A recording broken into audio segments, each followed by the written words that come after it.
امروز قراره بررسی کنیم ببینیم ویپ و پاد بهتره یا سیگار و قلیون.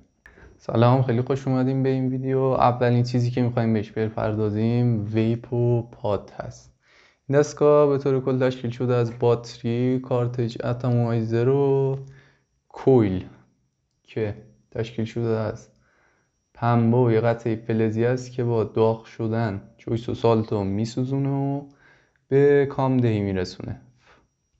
جویس و سالت موادی که داخل ویپ و پاد ریخته میشه. این مواد عمدتاً تشکیل شده از گلیسرین گیاهی که از سویا،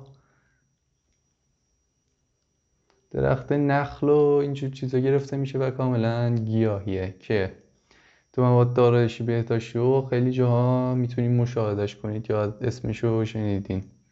ماده دیگه تشکیل دهنده جویس ها و سالت ها پروپلین هست که یه ماده میشه گفت دستساز هست و مواد تشکیل دهنده دیگهش آب، مقدار خیلی کمی آب، نیکوتین و اسانس هست که خیلی از این شرکت ها از اسانس استفاده میکنن، غیر از شرکت بلک نوت که از تنباکو داخل جویس ها و سالتش استفاده میکنه و قیمتش نسبت به بقیه جویس ها و سالت ها 1.5 تا 2 برابر گرونتره.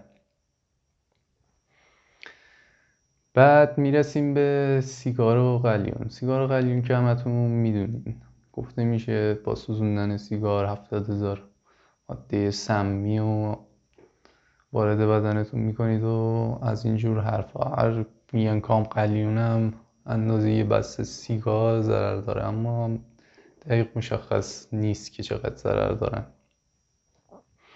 اما برسیم به ضرر ویپ و پاد.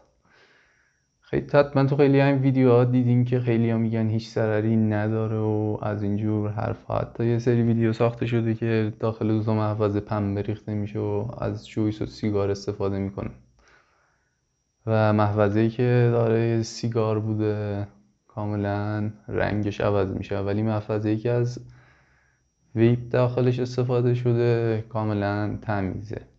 به طور کل نمیشه گفت این جویس ها و سالت ها که داخل ویپ و پاد استفاده میشه بی ضررن.